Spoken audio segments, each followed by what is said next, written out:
Okay, I call this the significance of, well, this is the significance of central ghost numbers in all generations, and this is my argument for studying fractal central ghost numbers. Um, these are 4 different examples, and this is the way I typically um, number central ghost number or magic ghost number cube: 1, 2, 3, 4, 5, 6 for the primary numbers.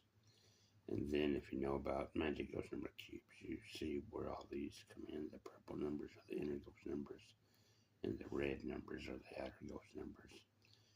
And 21 is red, and it's also a central ghost. It's a central ghost number. Well, when you take this diagonal, except for this last 63, it's redundant because it's the same as this 63. So you have 4 squares, 4 cubes to study.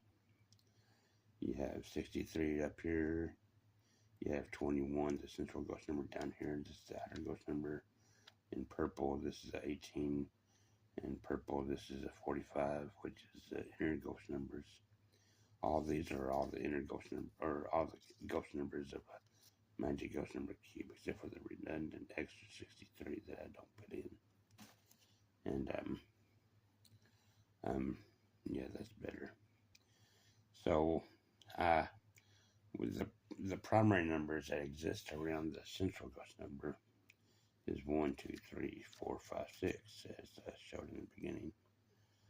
And the primary numbers around this upper inner ghost number is 1, 2, 3, and 5, 4, 3. And you notice that that's the natural way they appear in 1, 2, 3, 5, 4, 3. 4 is directly across from 2, 3 is directly across from 3, and 5 is directly across from 1. So they're balanced out, and that's what they create an intersection for being balanced out. 2 plus 4 is 6, 1 plus 5 is 6, and 3 plus 3 is 6. Same thing with 63. It balances out. You have 5, 7, 9. Directly across from 7, you got 14. Directly across from 5, you got directly across from 14, you got 17. Directly across from 16, 17, 18, 19, 20, 21. That's 16. That's not a 10. You got 5, and directly across from 12, you got 9. So they balance out. They're 21. 16 and 5 is 21. 7, 14 is 21. And 9 and 12 is 21. Same thing was down here at 45. You have 6, 5, 4, and you have, or 4, 5, 6, and you have 9, 10, 11, and they balance out to being 15, balanced on all sides, so they're intersections. This isn't an intersection, this is crosswise, and the only way you can get it to balance out is to be crosswise. 1, 2, and 6 is 7, 2 and 5 is 7, and 3 and 4 is 7. So if you flipped the 4 and the 6 around, it balances out. 1 and 6 is 7, 2 and 5 is 7, 3 and 4 is 7. But if you did the same thing with all these, they become crosswise. 1 and 5 is 6, 2 and 4 is 6, and 3 is 6. And 5 and 16 is 21. 7 and 14 is 21. 9 and 12 is 21. Down here, 4 and 11 is 15. 5 and 10 is 15. 6 and 9 is 15. So they balance out, but they're crosswise. And wow, this is intersection. Over here was the intersection, or this was crosswise, the central ghost number, and the rest were intersections.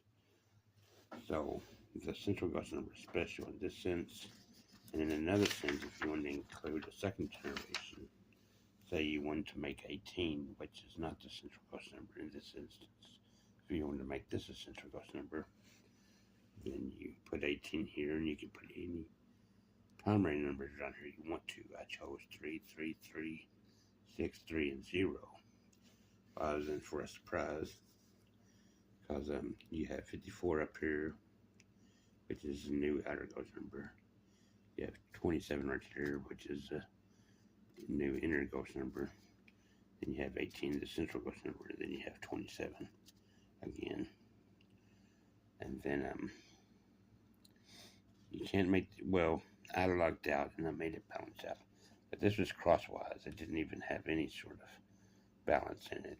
So I just put it crosswise anyway. But these were all still intersections. 3 and 6 is 9. 0 and 9 is 9. 6 and 3 is 9. 3, 6 is 9. 3, 6 is 9. 3, 6 is 9. And 3, 15 is 18. 6 and 12 is 18. And 9 and 9 is 18. So they're all intersections. Wow, this is really nothing, but I just put it crosswise in there anyway.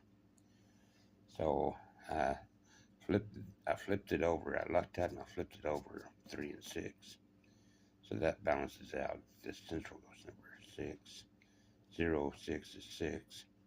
3 and 3 is 6, and 3 and 3 is 6. But then when I did this, it created a really no discernible pattern, really. They're not balanced. Like this is 3, this is 12, and this is 12. This is 6, and this is 12, and this is 9. And this is 9, and this is 15, 16, 17, 21, and this is 12, 13, 14, 15, 16, 18. And not really no discernible patterns. I put crosswise on them anyway. But that just goes to show that anytime you have an intersection, they're all flipped over, and every time this is flipped over, it makes no sense. The rest have intersections. So here's another instance. This is still 18 again, and I gave it some new numbers: 3, 3, 3, 3, 3, 3. This is fully symmetrical. This is the only instance where no matter how you flip them over, they can all exist in the same state. 3, 3 is balanced. 3, 3, 3, 3 for the central ghost number. This is 3, 6, 3, 6, and 3, 6. It's like 3, 6, 3, 6, 3, 6, and 6, 12, 6, 12, and 6, 12. And even if you flip them over, it would still balance out.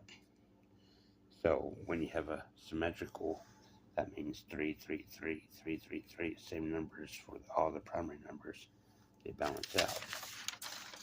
So then I tried one last thing to see if I could break this, the importance of the central ghost number, which was an inner ghost number at one time. I just chose that for the central ghost number. This is another generation.